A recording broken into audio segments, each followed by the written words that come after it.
어지러. 어지러. 막내 여사님 어서 오세요. 반갑습니다. 큰일 났네. 저 기지개로 쳤는데 어지럽지? 저도 이제 꺾어진 100을 넘긴 지 좀 되다 보니까 체력이 이제 자신이 없습니다. 힘들어. 씨. 주말 잘 보내셨습니까, 막내 여사님? 오늘 많이들 안 오시나요? 설마 잠깐만요. 공개가 아닌가? 수영으로 돼 있구나. 제가 또 이렇다니까요. 내가 하는 일이 다 이렇지 뭐. 씨. 자, 어서 오세요. 자, 회원 아니신 분들 어서 들어오십시오. 자, 지금 들어오시는 분들은 앞에서부터 땡겨보시고요. 별 말은 없죠, 그죠? 네, 진짜 이쁜 사람씨 어서 오세요. 반갑습니다. 미안해요. 좀 기다리셨죠? 그죠? 바다에서도 반갑습니다. 굿모닝. 오늘 왜 민용씨가 안 오지? 응? 민용씨가 항상 1등은 도맡아 하던 민용씨가 없네. 김경씨 굿모닝. 반갑습니다. 자, 좀 시장은 지금 분잡하다? 산만하다? 하여튼 좀 그렇습니다. 우려감이 좀 커지고 있죠. 제가 그랬잖아요. 네타냐후 이상한 아저씨라고. 정확하게 얘기하면 이상한 아저씨가 아니고 나쁜 아저씨라고. 어느 나라든 그 위정자들, 특히 최고의 권력을 가진 집권자가 자신의 지지율이 빠그라지거나 자신의 어떤 정치적인 어떤 스탠스가 위협받을 때 가장 먼저 유혹을 받는 게 국가적 혼란. 국가적 혼란은 뭐 내란이 있을 수도 있겠고요. 외환이 있을 수도 있겠죠. 저는 개인적으로 처음에 이스라엘이 예전에 제일 처음에 네타냐후가 그래도 저보다 나이가 많은데 응아라고 해줘야겠죠. 네타냐후 응아가 제일 먼저 그 난리부르스를 치기 시작했을 때 바로 했던 말이, 네타냐후 이 아저씨 자기의 어떤 정치적인 어떤 위기, 쉽게 말하면 비리 혐의로 이스라엘 전역이 들끓었었죠. 그죠? 지지율 개폭락하고 쫓아내서 쳐죽여라, 하다못해 감옥은 보내라, 뭐 이 난리 칠 때, 그때 물론 뭐 저쪽에서 선빵을 먼저 때렸지만 대응이 좀 과하다 싶게 전쟁을 확전시켰죠. 그죠? 그때 제가 이 영화 자기의 위기를 지금 전쟁으로 가리려고 하는 것 같아, 정말 좀 추잡스러워 보여 라고 얘기를 했었는데, 그 덕분에 아마 쉽게는 전쟁이 마무리가 좀 되기 힘들 거야 라고 제가 얘기를 했었죠. 그죠? 왜냐하면 전쟁이 끝나버리면 네타냐후 왕아는 감옥 가야 되거든요. 본인뿐만 아니라 본인 가족들이 줄줄이 사탕으로 엮여가지고 감옥을 가야 되는 상황이다 보니까 어떻게든 지지율이 다시 반등을 하기 전까지는 전쟁을 계속해서 끌어나가야 되는 입장일 수밖에 없기 때문에 전쟁이 조금 장기화될 양상으로 보인다라고 했었는데, 저는 뭐 전략 전문가, 무슨 뭐 외교 전문가, 뭐 전쟁 전문가는 아니지만 그냥 인문학적으로 봤을 때, 인문학적인 측면으로 봤을 때 죄 지은 놈은 어쩌든지 간에 그 죄 처벌을 면하려고 생지랄 발광을 떨 거기 때문에 전쟁이 좀 장기화될 우려는 있을 것 같다 했는데, 꽤 오래됐죠. 지금 1년이 훨씬 넘어가는 것 같은데 아닌가요? 제가 기억이 가물가물해서 지금 대충 뭐 지금 뭐 푸틴하고 젤렌스키하고도 어떻게 우격 따짐으로 결국 뭐 휴전을 간이 많이 하면서 서로 또 치고받고 뭐 이렇게 하고는 있지만, 전 세계인들이 어떤 전쟁에 대한 피로감을 너무 호소하고 있고, 그 덕분에 러시아 푸틴왕도 마찬가지고 젤렌스키도 마찬가지고 쌍으로 욕을 처먹고 있는 상황이라서 어떻게든 좀 마무리를 지으려고 하는 분위기인데, 이런 상황에서 네타냐후 응아가 선빵을 때리시면서 그것도 선을 넘는, 전통적으로 아무리 중동 내에서 별 지랄 발광으로 싸움이 나더라도 절대 하지 않는 선이라는 게, 상대방의 어떤 원유라든지 가스관 혹은 뭐 가스전 이런 것들은 건드리지 않는 게 일종의 불문율이었었는데 이번에 때려버렸죠. 이렇게 되면 쉽지 않아요. 쉽지 않아요. 일단 뭐 다들 아시는 얘기지만 지금 원유가 지금 치솟고 있습니다. 그죠? 원유가 두바이 선물 기준으로 봤을 때에도 지금 얼마 전까지만 해도 60달러까지 떨어져 있던 게 스물스물 기어 올라가더니만 지금 요번 6월달 들어가지고 지금 72달러까지 그냥 폭증을 했습니다. 시부레. 그런데 그건 그거고요. 그래서 지금 뭐 도랑뽕아가 너 하지마, 왜 싸우고 그래 라고 하는 신용을 처음에 잠깐 보였지만 결국 말 뒷꼬리에다가 이란만 욕하고 있죠. 그죠? 이스라엘 때리지마, 누가 먼저 때렸든 그건 난 모르겠고 이스라엘 때리지마, 너희들이 이스라엘 때리면 나도 너희들을 가만 안 두겠어 라는 식으로 지금 도랑뽕아는 협박을 지금 하고 계시죠. 세계의 경찰을 자청하겠다고 맨날 떠들어대던 미국인데, 이건 경찰이 아니고 생양아치 짓이죠. 그죠? 생양아치 짓. 이스라엘이 먼저 때렸지만 너희들은 참아, 너희들이 안 참으면 내가 너희들 조질 거야. 뭐야 이게? 이게 뭡니까? 이게 말이 되는 소리입니까 이게? 그 왜 뭡니까? 영화 친구에 보면 이짱이 누구 두드러 패고 이러면 또 일짱이 어허이 그러지마, 하지마, 야 이짱 가만히 있어 이러면 이짱이 왜 내는 네 시다바리가, 내는 네 시다바리가, 그렇게 돼야 돼. 쉽게 말하면 도랑뽕하고 네타냐후하고 둘이 싸워야 된단 말이에요. 근데 골 때리는 게 도랑뽕아가 네타냐후한테 야 왜 때렸니? 에이 때리지 말지. 하지만 두드러 맞은 이란, 너희들이 만약에 개아리 틀면 나까지 나서서 너희들을 조질 거니까 가만히 있어. 지금 이러고 있는 상황이죠. 이 얘기는 무슨 말입니까? 싸움을 말릴 의도가 없다는 거죠. 그죠? 왜? 본인한테 유리하니까. 지금 미국 내에서 반 트럼프 시위, 예? 노킹즈, 예. 왕 필요 없어. 우리는 왕이 필요한 게 아니야라는 시위가 지금 들불처럼 일어나고 있죠, 그죠? 시위 참가자 수만 지난 주말 동안에 수백만 명, 거의 뭐 1000만 명 가까이가 지금 예. 미국 내에서 지금 들고 일어나고 있다는데, 그걸 뭐 지역에 따라 좀 차이는 있겠지만 무력 진압하는 것도 있고요. 개판이죠, 그죠? 이런 쉽게 말하면 이렇게 트럼프가 자신의 어떤 지지율에 위협을 받고 있는 상황에서 갑자기 네타냐후가 이상한 헛짓거리를 하면서 이란의 가스전까지 때리는 생 양아치 짓을 했는데, 트럼프는 거기에 한 수를 더 엎어가지고 야 진짜 너 반격하지마, 반격하면 내가 너 조질 거야 라고 나온다는 건 전쟁을 오히려 부추기는 거죠. 전쟁을 부추기는 겁니다. 생 양아치 짓도 이런 양아치 짓이 없습니다. 일단 미국 국민들의 수준이 참 안타깝다고 말하는 게, 이런 인간을 대통령으로 뽑아놓고 밤에 잠이 오나 모르겠습니다. 우리는 아니죠. 예. 트럼프 엉아 못지않은 인간이 het짓거리를 했을 때 국민들이 나서가지고 막았죠. 그죠? 자부심 느끼셔도 됩니다. 자신이 어떤 지지율에 위기가 왔을 때 그걸 외환으로 돌리는 건 위정자들의 전통적인 수법입니다. 그러니까 이거는 어떤 경제적 측면, 뭐 유가가 오르니 많이, 뭐 그것 때문에 세계가 다시 스태그플레이션 국면으로 접어드니 많이, 이런 걸 해석할 필요가 없는 거고, 그냥 모르겠어요. 뭐 트럼프 엉하고 네타냐후 엉하가 사전에 어떤 이런 거에 대한 비밀스러운 조율이 있었는지까지는 모르겠지만, 오히려 트럼프 엉한테는 땡큐죠 이거 지금. 그죠? 네타냐후 엉하 덕분에 트럼프 엉하가 지금 자신에게 쏠려 있는 그 쌍욕들을 외부로 돌릴 수 있는 절호의 기회죠, 그죠? 참. 세상이 깝깝하게 돌아갑니다. 특히나 미국이라는 초강대국의 대통령을 이따위 인간을 뽑아놓으니까, 우리가 뭐 잘못 뽑아놓으면 우리나라만 골치 아픈 건데, 미국은 전 세계를 골치 아프게 만드는 그런 상황이 됐습니다. 좀 주가적인 측면, 뭐 어떤 주식 시황적인 측면으로는 일단 이 덕분에 원달러 환율이 일단 원달러 환율이 다시 제가 말씀드렸던 그 자리까지 갔습니다. 제가 지난주에 방송에서 그렇게 했죠. 자, 여기 그죠? 여기 이거 맥점이라고, 그죠? 여기서 이렇게 지지받고 다시 쳐올리고 지지받고 다시 쳐올리고 하는 이유는 요 자리가 맥점이라서 그래요. 요 앞에 제가 다 보여드렸던 그 표 있어요. 이거 좀 땡겨서 보여드릴게요. 보시면 요 자리 자체가 맥점 구간으로 작용을 합니다. 요 자리가 맥점 구간으로 작용을 하거든요. 거시적인 어떤 관점에서 그런 거고, 이제 미시적인 관점으로 보자면 이제 이렇게 볼 수 있습니다. 요 자리가 지금 맥점으로 작용을 해요. 그래서 며칠 전에 이렇게 반등을 이렇게 싹 했을 때, 요 자리를 버티느냐 안 버티느냐, 요 자리에서 쳐맞고 다시 내려오느냐 안 내려오느냐가 관건인데, 저는 긍정적으로 다시 쳐맞고 내려올 걸로 봅니다라고 했고, 그 말 하자마자 뭐 그날부터 바로 쳐맞고 다시 내려왔습니다. 내려왔기 때문에 뭐 다 안심들을 하셨을 건데, 지금 네타냐후 엉아가 허작질을 하는 바람에 다시 지금 그 자리에 보내놨거든요. 물론 다시 보내놨지만 그럼에도 불구하고 저항은 받고 있습니다. 받고 있기 때문에 이제 자, 이번엔 어떻게 될 것이냐, 결국 못 버티고 뚫어 올릴 것이냐 아니면 다시 꺾어질 것이냐 라는 측면으로 봤을 때, 단기적으로는 살짝 더 뚫어 올릴 가능성이 없는 게 아니다. 왜냐하면 지난 주말에 네타냐후 엉아가 지난 주말에 호작질 사고를 금요일날 쳐놨기 때문에, 그 덕분에 우리 장도 약세를 좀 쫓았다라는 평가가 많죠, 그죠? 뭐 그렇게 나와 있지만 이제 시간이 너무 안 지났어요. 그러니까 뻔히 보이잖아요. 네타냐후 엉아도 그렇고 특히 트럼프 엉아는 지금 이 전쟁을 땡큐하는 시각으로 바라보고 있기 때문에, 하지마 하면서도 뒷손으로는 오히려 네타냐후 엉아의 똥꼬를 지금 살살 간지르고 있죠. 예? 더해 이런 식으로. 그렇기 때문에 이게 지금 요번 이 전쟁의 어떤 발화가 쉽게 사그라들기는 좀 힘들 것 같아요, 제가 볼 때. 저는 다시 말하지만 국제 정세 전문가, 전쟁 전문가가 아니에요. 그냥 오랫동안 주식을 해오면서 국제적인 어떤 이런 이슈들을 여러분들보다는 좀 더 이제 자세하게 또 관심 깊게 지켜봐오고, 그걸 경험을 축적한 어떤 저만의 어떤 그런 스킬로 봤을 때는 그렇다는 거예요. 분명히 금방 이제 뭐 오늘 내일 중으로 알았어, 우리 합의 보고 또 휴전할게 라는 말이 나오기는 좀 힘들 것 같다는 거예요. 최소한 요번 주는 흘러가야 되지 않겠나. 그래야지 미국 내에 반 트럼프 시위도 조금 잦아들 수 있지 않겠나. 그 이후에 트럼프 엉아가 뭐 적극적으로 좀 나서가지고 다시 좀 무마를 할 수도 있을 걸로 보이는데, 문제는 트럼프 엉아뿐만 아니에요. 여기 이제 깨알 같은 거 보이시죠, 이거? 푸틴 엉아도 여기에 보면 전쟁 끝나야 라고 이렇게 얘기를 하지만, 그러면서 실무시 웃고 계시죠, 그죠? 웃고 계시죠. 당연해요. 왜 그러냐면 지금 푸틴 엉아도 장기적인 어떤 우크라이나와의 전쟁 때문에 국내 여론이 그렇게 썩 좋은 편은 아니에요. 그런데다가 일단 쩐이 딸리죠, 그죠?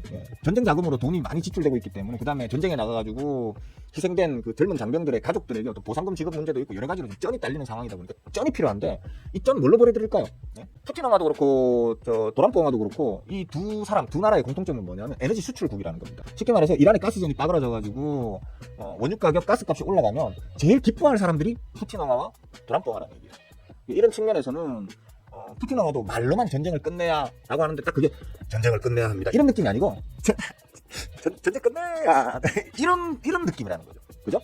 말은 똑같은 전쟁을 끝내야 라는 말이지만, 실질적으로는 그들은 마음속으로는 전쟁이 지금 단기적으로 바로 끝나길 원하지는 않을 거라고 봐야 된다는 거예요. 그럼 어떻게 될까요? 결국에는 에너지 가격, 그러니까 가스라든지 아까 보여드렸던 원유 가격, 그죠? 원유 가격 같은 경우는 최소한 단기적으로는 당분간 더 올라갈 확률이 크다. 자, 그러면 당연히 제일 먼저 움직일 것들이 원유 관련 주겠죠. 그죠? 원유 관련 주. 그래서 지난 금요일 날 원유 관련되는 종목들 몇몇 개, 종목 말씀 안 드릴게요. 직접 찾아보세요. 원유 관련주들 대표적으로 제가 좀 생각나서 적어놓은 게 있었는데, 석유, 가스, 원유, 뭐 S오일 같은 거, 그죠? S오일. 그러니까 S오일 같이 이렇게 이미 원유를 공급하기 위해서 많은 원유를 비축하고 있는 기업들 있잖아요. 내가 싼 값에 들어와서 많이 비축하고 있는데 원유 가격이 비싸진다고 하면 더 비싸게 팔 수 있으니까 영업 마진이 늘어나겠죠. 그죠? 그런 측면으로다가 원유 가격, 그러니까 원유 관련주들이 먼저 일단 올랐습니다. 그럼 앞으로는 어떻게 될 것이냐? 원유 가격뿐만 아니고, 예를 들어 그러니까 차트를 보여드리면서 봐야 되겠죠. S오일. 원유 관련 그 종목, 지금 금요일 날 개폭등했습니다. 이 무거운 종목이. 근일간에 보기 드물 정도의 개폭등을 했습니다. 그리고 오늘 지금 넥스트레이드 시장에서는 추가로 또 상승을 더 보이고 있습니다. 이거 더 올라갈 확률이 사실 크긴 해요. 근데 단타적인 관점으로 접근하실 거면 모르겠는데, 저는 이런 걸 요런 자리에서 먼저 사놓은, 요런 자리에서 먼저 사놨는데 이만큼 올라갔다 하면 이제 먹고 칠 자리라고 얘기를 가르치는 사람이지, 지금 들어가세요라고 가르치는 사람은 아니에요. 더 올라갈 여지가 충분히 있는 지금 이제 시장 상황이지만, 그렇다고 해서 지금 이런 종목을 덤빌 게 아니고, 이제는 원유 관련주가 아니고, 제가 원래 머리가 알코올성 당기 치매가 있어가지고 기억을 잘 못해요. 그래서 보면서 할게요. 일단 전쟁이 지금 격화되기 때문에 방산주는 일단 계속 질게 좀 끌고 나가봐야겠죠. 전쟁이 끝나더라도 이제 각 국가가 전쟁에 대한 위기의식을 많이 가지면서 방산에 대한 어떤 투자는 더 많이 할 거기 때문에 방산주는 더 갈 겁니다. 그러니까 방산주 같은 경우는 지금 오늘 아마 움직이는 게 한국항공우주가 먼저 움직일 대장으로 해서, 물론 하나그룹주들도 있어요. 하나그룹주들도 있지만 하나그룹주들 역시도 보면 너무 많이 올랐어요, 단기적으로. 단기적으로 지금 다른 어떤 테마, 방산 이런 테마를 엮어가지고 너무 많이 올랐기 때문에 방산주들도 계속해서 어떤 긴 관점으로 끌고 나가셔도 되겠다. 이건 항공우주, 엄밀히 얘기하면 우주 테마의 대장주로 보고 있지만, 사실은 이 종목 역시도 보면 방산주의 대장주로 봐야 되는 게 맞거든요. 항공우주 이런 것들도 단기적으로 많이 올라있는 가격대, 이거 지금 신고가를 갱신하고 있는 가격대이기 때문에 가격 부담은 있지만, 이런 건 좀 중장기 어떤 시점으로 계속 끌고 가도 될 만한 종목으로 볼 수는 있겠다. 근데 이건 이제 에너지 관련되는 어떤 부분 때문에 가장 일단 신경 쓰셔야 되는 부분들은, 지금 일단 기본적으로 제가 하나 공식을 말씀드리면, 어떤 석유 파동이나 가스 파동이 일어나면 바로 움직이는 거는 방금 S오일 같은 어떤 그런 이제 정유 관련주들, 이런 것들이 가장 먼저 움직이지만, 뒤따라가는 게 화학주들이 움직입니다. 화학주들 같은 경우에는 말 그대로 화학주들도 원유가 필요하거든요. 본 자재인 원유가 필요하고, 그 원유 자재를 가져와서 화학적으로 가공을 해가지고 뭐 플라스틱도 만들고, 아니면 무슨 화학 액체도 만들고, 뭐 이런 식으로 해가지고 원유 비축량이 많습니다. 대부분의 화학주들이 원유 비축량이 많고, 그 많은 원유 비축량들을 싸게 들여와서 재고를 갖고 있는 상태에서 원유 가격, 가스 가격이 올라가게 되면 당연히 판매 마진이 늘어나게 되겠죠. 영업 마진이 늘어난다는 거예요. 그럼 실적 개선에 대한 어떤 기대감 때문에 들썩일 수 있다. 대표적으로는 뭐 사실 많습니다. 화학주들은 워낙 많긴 한데, 일단 좀 우리가 조금 더 이제 대장주급으로 취급하고 있는 게 뭐 금호석유화학 이런 것들이 있을 수 있거든요. 제가 왜 이제 이 종목들을, 이런 어떤 섹터에 있는 종목들 중에서도 이 종목들을 지금 언급하느냐 하면, 금호석유화학인데 왜 언급을 하느냐 하면, 수급이 좋으니까 언급을 하는 거예요. 아까 항공우주도 그렇고, 금호석유화학도 그렇고, 뭐 S오일도 그렇고, 이런 것들은 다행스럽게도 지금 테마를 받아가지고 올라가고 있지만, 가격 부담은 있지만, 기본적으로 수급이 받쳐주는, 메이저들이 지금 바글바글 들어와가지고 개미들이 들고 있는 물량 비중보다는 메이저들이 물량을 들고 있는 비중이 더 높거나, 혹은 뭐 압도적인, 하여튼 그러니까 뭐 개미들이 주도하고 있는 게 아니고 메이저들이 주도하고 있는 종목들이기 때문에 말씀드리는 거예요. 요거는 지금 금호석유화학인데, 단기 지금 횡보를 지금 몇 달 정도 겪으면서, 그죠? 박스 횡보 구간을 겪으면서 이 구간에서 지금 수급의 매집도가 좀 눈에 확연히 보이는 그런 종목이기 때문에 말씀드리는 거예요. 지금 제가 말씀드리는 종목들은 절대 pom프질 하는 게 아니에요. 그냥 여러분들의 투자에 참고를 하시라고. 이런 이슈가 있으면 막 폭등하고 있고, 막 시장에서 막 떠들어대는 그런 종목에 보통 관심을 가지고 들어갔다가 쳐물리시고 이렇게 하는데, 그렇게 하지 마시고 비교적 안전한 자리에 있는 종목들을 미리 선침해 주셨다가 나중에 막 삐약삐약 올라가면, 남들이 이제 덤빌 때 오히려 그걸 비싼 가격에서 묵튀하고 나오시라는 개념으로 말씀드리는 거거든요. 그러니까 이런 종목들을 하라는 게 아니고, 금호석유화학과 같은 섹터에 있는 종목들도 많이 있겠죠, 그죠? 그죠? 예를 들어, 그러니까 찾아보세요. 본인들이 쓰고 있는 HTS 보면 석유화학 쪽으로 해가지고 그 섹터 체크를 해보시면 종목들이 한 10개, 20개 나옵니다. 그런 것들을 보시고 우리 멤버들이나 제자분들은 수급 체크를 해가지고, 그 수급 체크 상에서 수급 메이저들이 많이 들어와 있는 종목이네, 이들이 지금 뭐 이탈 분위기 없이 계속 끌고 갈 모양이네 라는 이제 그 확인이 되는 그런 종목들은 끌고 가시면 됩니다. 기본적으로 석유화학 섹터 같은 경우에는 전부 다 수급이 제법 안정적으로 괜찮습니다. 최근 단기적인 어떤 수급도 지금 꾸준히 잘 모여들고 있는 중이기 때문에 한번 관심 있게 찾아보시면 될 것 같습니다. 그리고 또 뭐 얘기하려고 했더라? 가스 쪽도 마찬가지겠죠, 그죠? 가스 쪽도. 그리고 이제 그 지금 원전주가 그래도 아직은 핫합니다. 원전주에 대해서 사람들이 말이 많은데, 뭐 대표적으로는 두산 에너빌리티 있겠죠, 그죠? 너무 높아요. 계속 말씀드리지만 이거는 지금 뭐 작년 저점하고 비교하면 이 무거운 종목이 벌써 3배 이상, 3배? 거진 4배로 달렸습니다. 이 무거운 종목이. 뭐 실적이 그만큼 뭐 폭발적으로 증가했느냐? 없습니다. 기대감만으로 올려놓은 거예요. 이런 거 조심하셔야 돼요. 진짜 저는 4만 원 구간에서 4만 원 요 구간에서 꺾일 거야. 이렇게 꺾일 거야라고 요때 얘기했잖아요, 그죠? 요때 4만 원까지는 다른데 아니 정확하게는 이 앞에서 얘기했죠. 이 앞에서 괜찮아. 요거는 괜찮아. 그러니까 한번 들고 가보셔도 되겠네. 괜찮아. 이러고 요 구간에서 얘기했단 말이에요. 요런 구간에서. 근데 지금 올라갔는데 지금 4만 원이 아니라 그보다 더 올라가지고 5만 원을 돌파한 상황이잖아요, 그죠? 그래서 야씨 왜 4만 원까지밖에 안 간다고 얘기했냐? 5만 원 넘어갔잖아라고 욕하는 사람들도 있던데 요 밑에 2만 원, 3만 원 있을 때 4만 원 간다고 했으면 됐지 뭘? 그 다음부터는 뭐 다 어차피 그 뭡니까 탐욕의 도가니탕 끓이는 구간이기 때문에 저는 탐욕의 도가니탕 구간까지는 분석하기도 싫고 접근하기도 싫어하는 사람이라 가지고 뭐 어쩔 수 없는 거예요, 그죠? 그러니까 어쨌든 간에 지금 있는데 이것도 이제 위험하다고요. 위험하니까 조심하시고요.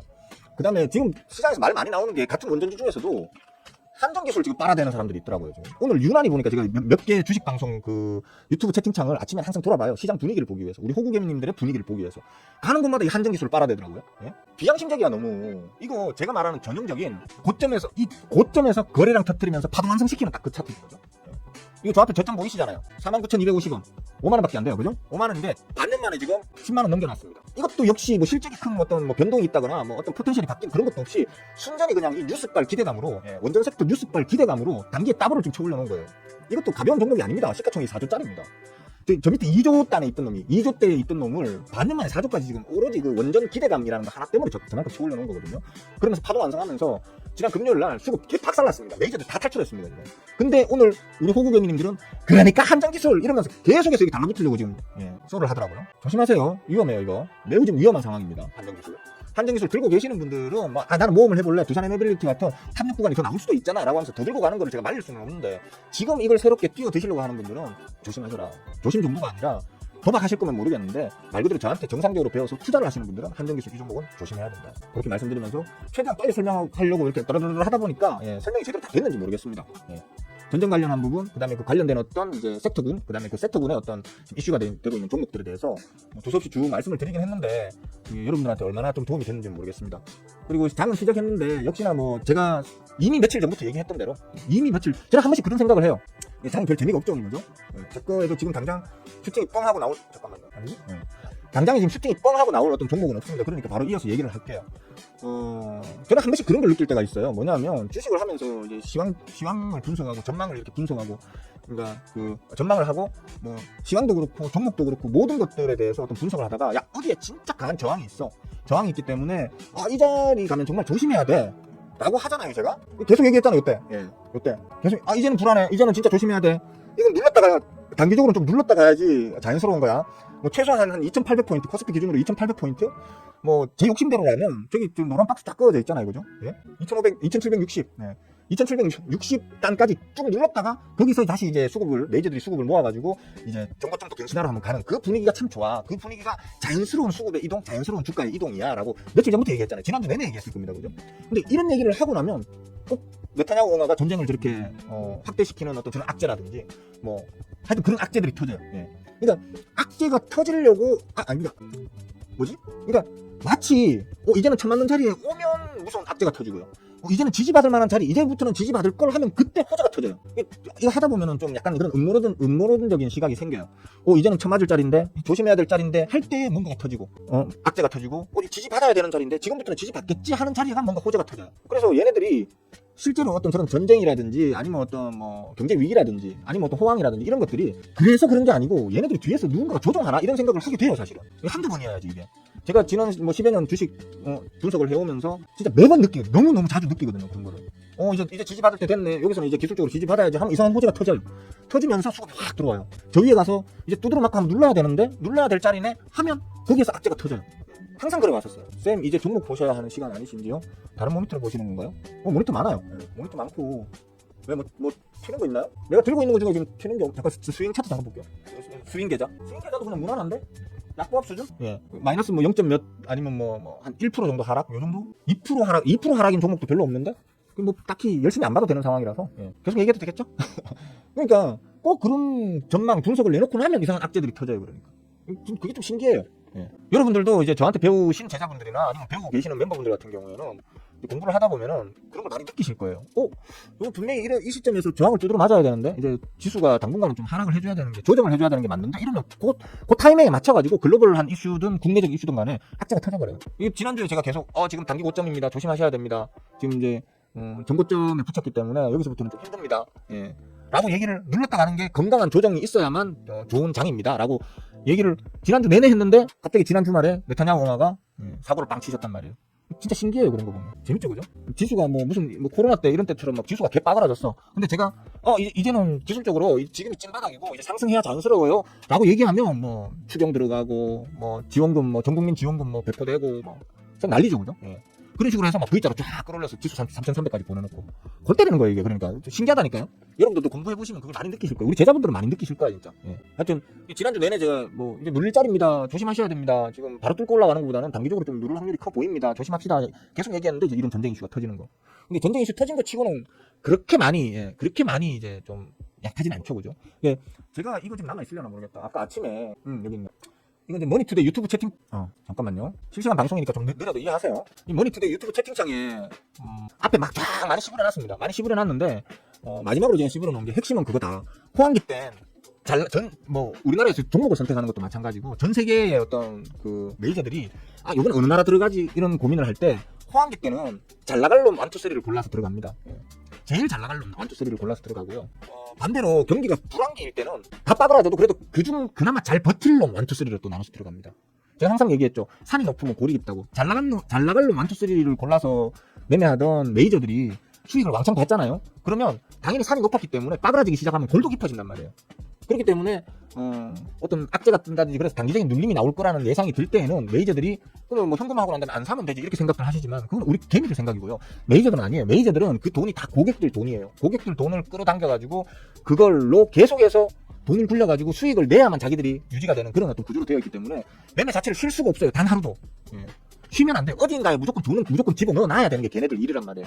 그러면 경기가 좋아서 잘 나갈 때는 잘 나갈 나라 혹은 잘 나갈 기업 1, 2, 3에 나눠 넣지만 전체적으로 빠그라질 분위기일 때는 그 돈을 쏙 빼가지고 잘 버틸 놈 1, 2, 3로 들어가거든요. 그런 측면으로 봤을 때 지금 전 세계에서 대한민국이 그 잘 버틸 놈 1, 2, 3 안에 들어간다는 어떤 그런 분위기가 전 세계 여러분 항상 제가 하는 얘기지만 외신 뉴스 좀 보세요. 외국 뉴스들 좀 보시면 대략적으로 돈의 흐름이 지금 어디에서 어디로 이렇게 흘러다니고 있는지가 좀 보이거든요. 우리나라로 지금 5월달부터 외국계 자금들이 왕창 들어오는 이유가 다 있어요. 제가 4월달부터 그 얘기를 계속 씹으려갔던 이유가 다 있단 말이에요. 그렇게 될 거라고 씹으려고 그렇게 됐잖아요. 그죠? 여러분들도 제가 그냥 하는 말 그런가 보다 하고 넘어가지 마시고 여러분들도 좀 외신 뉴스를 좀 찾아보시고 나 영어 할 줄 몰라서 나 외신 뉴스 못 보는데 번역기 놔뒀다 어디 있습니까? 번역기 놔뒀다가 구글 번역 페이지 번역까지 다 해줍니다. 물론 저는 원문으로 봅니다. 저는 원문으로 보지만 여러분들 좀 힘드시면 번역 기능 켜가지고라도 대충 흐름만 읽으시면 되잖아. 어려운 전문용어 이런 것들은 모르셔도 그 여러분들이 그냥 이해할 수 있는 수준까지 대충 흐름만이라도 알고 계시면 투자에 좀 도움이 될 거 아니에요, 그죠? 그러니까 외신 뉴스 좀 보시고. 그래서 이 얘기 이제 숨은 의미가 뭐냐면 제가 저 말을 남긴 숨은 의미가 뭐냐면 결론은즉슨 우리 한국장이 이번 이 이슈로 인해 가지고 해외장들이 전반적으로 좀 많이 눌릴 수 있어도 왜? 얘네들은 우리가 빠그라져 있을 때 석유리 때문에 빠그라져 있는 구간에서 얘네들은 계속 올랐거든요.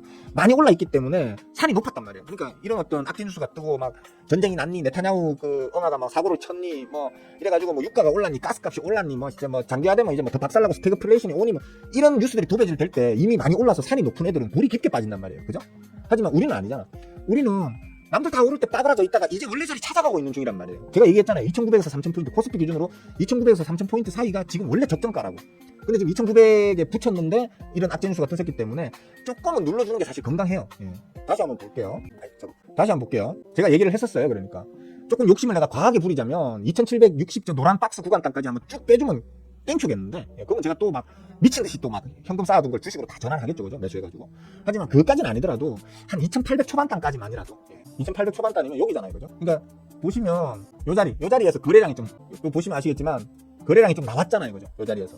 그렇기 때문에 저 자리가 이제 캔들이 앞으로 밑으로 내려오게 되면 저 자리가 좀 강한 지지 구간으로 작용을 할 거란 말이에요. 그러니까 2,800 초반대까지라도 한번 눌렀다가 거기에서 다시 이제 메이저분들이 디스카운트된 할인된 가격으로 쇼핑을 좀 즐기시고 난 다음에 이제 다시 올리면 이번에는 2,900을 넘기고 3,000 땅까지 3,000 또 넘기는 땅까지 한번 기대를 해볼 수도 있다라는 그런 아이디어적인 측면으로 흐름을 한번 쫓아가 보시면 될 것 같다. 그렇게 보시면 되겠습니다. 그리고 오늘 아침에 제가 할 말이 너무 많아가지고 막 이 얘기할까 저 얘기할까 그 얘기할까 하면서 막 정리를 하다가 다 까먹어버렸어요. 다 까먹어버려가지고 그냥 생각나는 대로 막 제목에다가 이렇게 저렇게 좀 적어놨었는데 제목단 얘기는 다 했나? 보자. 시장 원달러 환율 얘기했고요. 원달러 환율도 그러니까 저는 일단 아까 보여드렸던 그 위치에서 이제 꺾어질 거라고 저는 봅니다. 이게 어디였어? 다시 꺾어질 거라고 봅니다. 왜냐하면 우리 그러니까 이렇게 되게 되면 어떻게 됩니까? 지금 전쟁 상황. 전쟁 이 상황이 되게 되면 기축통화인 달러의 가치가 올라갑니다. 달러의 가치가 올라가게 되면 우리 원화의 가치는 상대적으로 떨어질 수밖에 없겠죠. 원화의 가치가 떨어진다는 건 결국 원달러 환율이 올라간다는 얘기잖아요. 즉, 안 좋은 신호일 수밖에 없는데, 저는 이제 정말 이걸 뚫고 올라갈 것이냐라는 측면에서는 아직은 알 수 없다는 얘기를 하는 거예요. 오히려 저는 다시 꺾어 내려올 확률이 더 크다고 보는 거예요. 왜? 가치가 너무 절하되어 있기 때문에 우리가. 그리고 미국은 도란프옹아 입장에서는 자신의 어떤 관세 정책이나 이런 여러 가지 측면에서도 한국이 원달러 환율을 절상해주길 바래요. 즉 원달러 환율이 빠그라져 주기를 요구하고 있어요. 도란프옹아가 지금. 그렇기 때문에 이런 여러 가지 조건, 우리도 원화가 절상되기를 원하고요.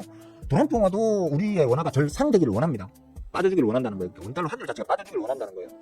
그런 상황이기 때문에 이게 어떤 그런 정치학적 그다음에 그러니까 외교적인 어떤 경제 외교적인 어떤 측면에서도 그렇지만 기술적으로 보았을 때에도 아직은 이걸 이제 뚫고 다시 저 위쪽으로 1350원 뭐 저 후반대 1400원 가까이까지 올라갈 거라는 예상보다는 여기에서 다시 저항을 쳐맞고 빠졌을 확률이 더 크다고 저는 보는 거예요. 그러니까 좀 한번 지켜보자. 중간에 혹시나 좀 추세가 변화되는 어떤 낌새가 보이면 그때는 제가 또 다시 한번 얘기를 해드릴게요. 근데 현재로서는 이렇게 큰 전 세계 에너지 시장에 말 그대로 꾸정물을 확 휘저을 수 있는 이 네타냐후 응하의 뻘짓이 있었음에도 불구하고 저는 아직까지는 기술적으로 봤을 때 큰 문제가 생길 것으로 보이진 않는다라고 지금 전망하고 있다 정도로 이제 결론을 내리고 마무리하겠습니다. 그리고 그런 상황에서 물론 이제 이슈적인 측면, 단기 이슈적인 측면으로는 일단 원유주가 올랐는데 S-오일 같은 원유주가 올랐는데 그 이후에는 이제 정유주라든지 화학주, 쉽게 말하면 원유, 가스 같은 걸 이미 재고 확보를 싼 값에 많이 해둔 그런 기업들 같은 경우에는 어떤 실적에 가만히 있다가 꽁돈을 더 버는 거잖아요, 그죠? 그 기업들 같은 경우에는. 그러니까 실적의 어떤 그 개선에 대한 시장의 기대감으로 지금 지난 금요일에는 원유주가 먼저 올랐지만 이제 앞으로 당분간은 또 이제 정유주라든지 아니면 화학주 이런 것들이 이제 좀 더 이슈를 받을 수 있겠다. 이제 그런 측면으로 좀 보시고 원전주는 이제 좀 조심하자. 특히 두산 에너빌리티나 한전기술 같은 이런 원전 관련해 가지고 쳐올려 놓은 그래서 파동을 완성시키거나 심지어는 뭐 두산 에너빌리티 같은 파동을 이미 오버슈팅을 많이 준 종목들 그리고 그 구간에서 수급이 개 빠그라진 놈들 이런 놈들은 괜히 얼타고 막 이러고 그냥 버티다가 개풍나 쳐맞지 마시고 좀 조심해서 비중을 좀 줄인다든지 좀 안전하게 까치발로 총총총 이런 식으로 좀 매매를 하자 정도로 이해를 하시면 되겠습니다. 자, 질문 있으신 분들은 질문하시면 되겠어요. 질문하시면 되고 또 뭐 다른 거 있나? 이스라엘, 이란, 전쟁, 석유, 가스, 완전 방산. 뭐 방산주는 단기적인 좀 눌림, 이번에 올랐기 때문에 이 이슈로 올랐기 때문에 단기적인 눌림이 좀 있을 수는 있는데 방산주는 좀 길게 계속 이제 좀 눌림 때마다 조금씩 담아가지고 좀 길게 끌고 나가시는 것도 제가 말리지는 않는다. 그렇게 생각하시면 되고 사실 아까 돌아다니다 보니까 채팅창을 돌아다니다 보니까 사람들이 그걸 물어보더라고요.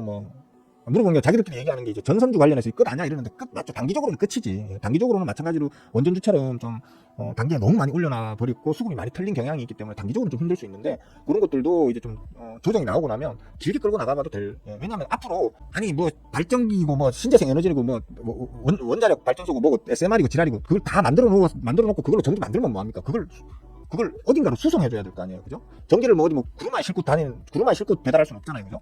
어차피 전선으로 날라야 돼요, 그죠? 그러면 전선은 앞으로 더 많이 필요할 것이고, 그렇기 때문에 전선 관련주들 뭐 LS 전선 계열이라든지, 그죠? 그게 여러 군데 있잖아요, 그죠? 그런 것들은 좀 더 관심을 가지고 계속해서 지속적인 관심을 가지고 눌림목에서 잡아 들어간다라는 개념으로 그렇게 접근을 하시면 좋을 것 같습니다. 야, 진짜 오늘 할 말이 너무 많았습니다. 막 시부리다 보니까 50분 동안 막 미친 듯이 얘기했네요. 질문 있으시면 하세요. 질문 있으시면 하세요. 어디까지 했더라? 에디형, 꿀모닝, 소이데이, 난 에디형 볼 때마다 기분 좋다. 디에몬씨 어서오세요. 반가워요. 6등 자랑이다, 자랑. 동희씨 할롱, 원주씨도 좋은 아침이에요. 쿨피스씨 반갑습니다. 한나양, 어서와요. 장 시작에도 오늘 장은, 잠깐만, 스윙 포트 잠깐 한번 더 볼게요. 불안해서, 잠깐만요. 괜찮네요. 저는 수급쟁이이기 때문에, 차트 설명도 많이 하지만 기본적으로는 저는 수급쟁이에요. 그러니까 수급이 좋은 놈이 차트까지 받쳐준다고 하면 개꿀이잖아요, 그죠? 그래서 수급적 측면으로 가장 강한 놈들 위주로 담아두는 놈이다 보니까 이럴 때에도 보면 이런 장이 좀 전반적으로 투심이 안 좋을 때에도 잘 버티는 편인 종목들을 대부분 들고 있거든요. 자, 단타 쪽이 한 20몇 개 들고 있고요. 스윙 쪽이 한 20몇 개 들고 있는데 다 약보합 수준이라서 별 신경 안 써도 될 것 같습니다. 그래도 전체적으로 다 벌으니까 기분은 썩 좋지는 않네요. 어쨌든 괜찮습니다. 이제 종목 보시하는 시간 아니 그러니까 괜찮다고요. 그러니까 왜냐면 오늘 같은 날에는 튀는 놈이 없어. 튀는 놈이 없어. 봐. 코스피 코스닥 처음에 시작할 때 양봉으로 시작했잖아요, 그죠? 양봉으로 시작했는데 지금 다 운동 전환됐어요. 그래서 예상한 대로 그렇게 흘러가기 때문에 별로 신경 안 씁니다. 강원랜드요? 강원랜드가 이거 넥스트레이드 시장이잖아. 이거 나 기억난다. 그 넥스트레이드 시장에서 장 시작하자마자 저 밑에다 꼬꾸라뜨린 아주 적은 금액으로. 예, 이게 그래도 시가총액이 조단위 종목인데 그 조단위 종목을 기껏해봤자 몇백만 원, 몇천만 원 가지고 저 밑에까지 이거 안 보이나? 요거 말하는 거죠, 그죠? 예. 그러니까 넥스트레이드 시장에서 저 밑에까지 어떤 사람이 확 집어 던졌단 말이에요. 확 집어 던졌는데 기본적으로 이 종목을 끌고 나가는 매니저들이 있을 거 아니에요. 이게 지금 푼돈으로 온 놈이 장난질이야 이러면서 다시 그냥 확 끄집어 올려나오는 거거든요. 원래 자리로. 이런 뭐 이 캔들에 무슨 일이 있었는지 이런 거는 이걸 물어보는 게 나 오히려 신기하다. 예? 이런 캔들 많잖아. SK 하이닉스 한번 볼까? 스크닉스? 예. 스크닉스 이거 다 넥스트레이드 시장에서 나온 거예요. 이거 뭐야 이거 28% 올렸다가 장대 음봉. 뭐 이거는 상한가였나? 예, 상한가 찍었다가 장대 음봉. 이거 다 넥스트레이드 시장에서 어떤 놈들이 잔돈품 가지고 그죠? 예. 기껏해봤자 뭐 진짜 얼마 되지도 않는 진짜 몇백만 원, 몇천만 원 내 기억이 난다. 요거 상한가 만든 게 요날 아침에 어떤 놈이 300만 원인가? 그래도 명색이 스크닉스가 시가총액이 지금 170조짜리인데, 예? 175조짜리네? 175조짜리 종목을 300만 원인가 500만 원인가 그 돈으로 상한가를 만들어놨어요, 아침에 넥스트레이드 시장에서. 그리고 장 시작하기 직전까지 쫙 빼놓고 그냥 원래 자리에서 그냥 이렇게 놀다가 지금 저 올라가고 있는 거거든요. 그러니까 사실 넥스트레이드 시장 때문에 여러분들 지금 HTS 차트 캔들에 왜곡이 엄청 많이 발생하고 있어요. 그럴 때는 뭘 보셔야 되느냐면, 요 캔들을 보시면 밑에 거래량 캔들을 보시면 돼요. 거래량 캔들. 이거는 근데 장 후반에도, 짜증나. 요거는 이제 장 중에 거래량을 좀 발생시켰기 때문에, 그것 때문에 좀 헷갈릴 수는 있는데, 요 다음 거 보시면 티가 나죠? 잠깐만요. 보시면 요거 상한가 나왔던 놈이잖아요. 상한가 후에 지금, 상한가 후에 음봉을 쫙 단 놈인데, 거래량 보면 진짜 세 발의 피 같은 거래량이 나와 있죠, 그죠? 그게 무슨 얘기예요? 어떤 놈이, NXT 시장에서 아주 잔돈푼으로 장난을 쳐놨구나라고 이해할 수 있겠죠, 그죠? 요때 아마 제가 그 얘기를 했을 거예요. 요런 일들이, 그런 식으로 어떤 놈이 장난질 쳐가지고 이런 게 만들어졌다. 하지만 주가는 아마 앞으로 긍정적으로 해석할 수 있을 것이다. 풀매집인 종목을 온 놈이 잔돈푼으로 장난을 쳐놨는데 그 이후에 그 자리를 지켜주면서 행보를 한다라는 건 향후 전망을 좀 좋게 볼 수 있는 여지가 충분하다라고 했는데 계속 올라갔죠 지금. 그죠? 이런 거는 좀 해석하는 능력을 키우시면 그냥 뭡니까 누워서 떡 먹기? 예. 누워서 떡 먹기 아니면 뭐 또 뭐라고 합니까 뭐 소뒷발에 찌잡기? 좀 다른가? 하여튼 좀 쉽게 먹을 수 있다. 예. 그런 거 좀 알아두시면 좋습니다. 예. 왜 던졌을까요? 그냥 뭐 급전이 필요했겠지 아니면 장난치려고 그랬던지. 예. 어떤 사람이 방금 뭐였어 이거 강원랜드. 예.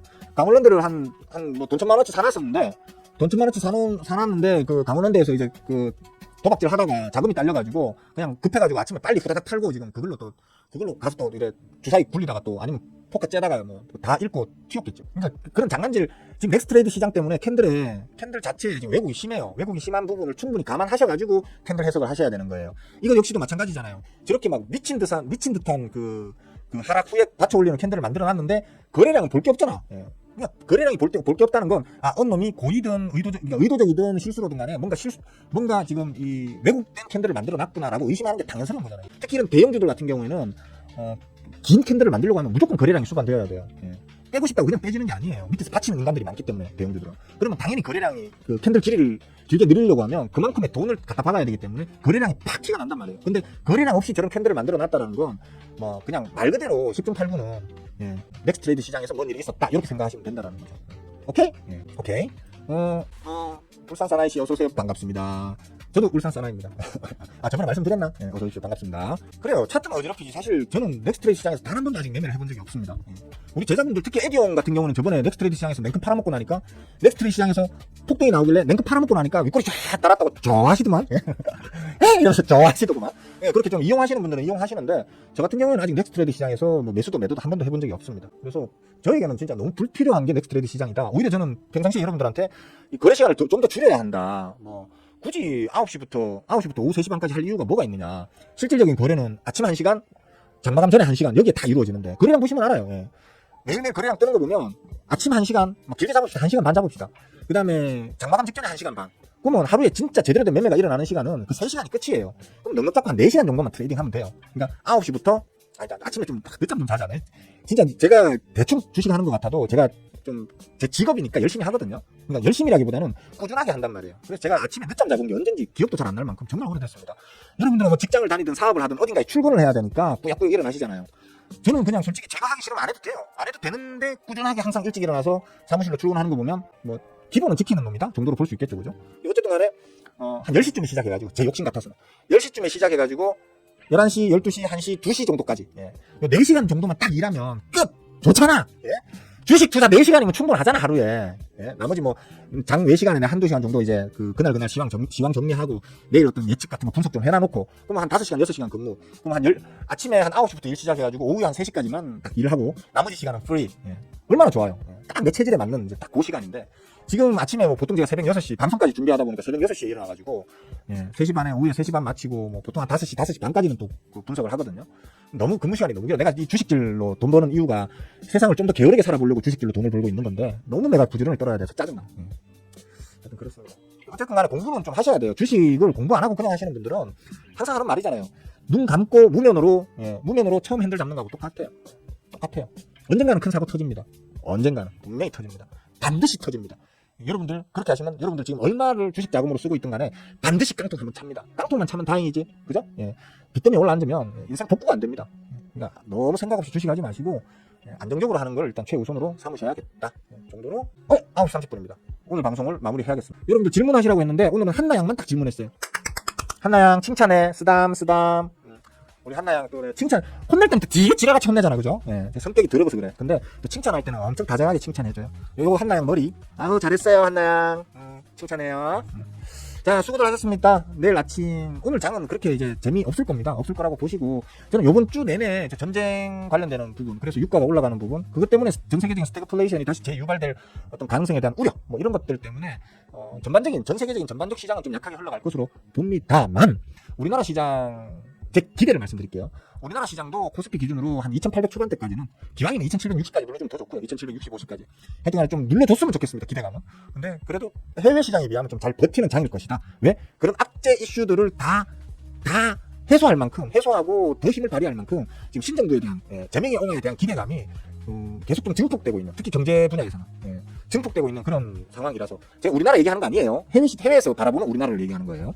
해외의 경제지들 가서 좀 찾아서 보십시오. 보시면 우리 신정부의 어떤 지금 경제 정책 방향에 대해서 상당히 긍정적인 해석을 내놓고 있습니다. 그래서 그런데 주가적인 측면에서도, 지수적 측면에서도 매우 디스카운트 되어 있는 게 한국장이다. 한국장 들어가자, 뭐 이런 식으로 지금 분위기가 형성되어 있습니다. 예. 그래서 하는 말입니다. 그러니까 그런 거 좀 참고하셔가지고 좀 지금 요 일주일은 약간은 좀 이제 까치발로 쟁걸음으로 하시되, 우리 장의 어떤 중장기적 투자에 대해서는 조금 긍정적인 스탠스를 갖고 대응하셔도 될 것 같다 정도로 마무리하겠습니다. 자, 수고를 하셨습니다. 바이바이.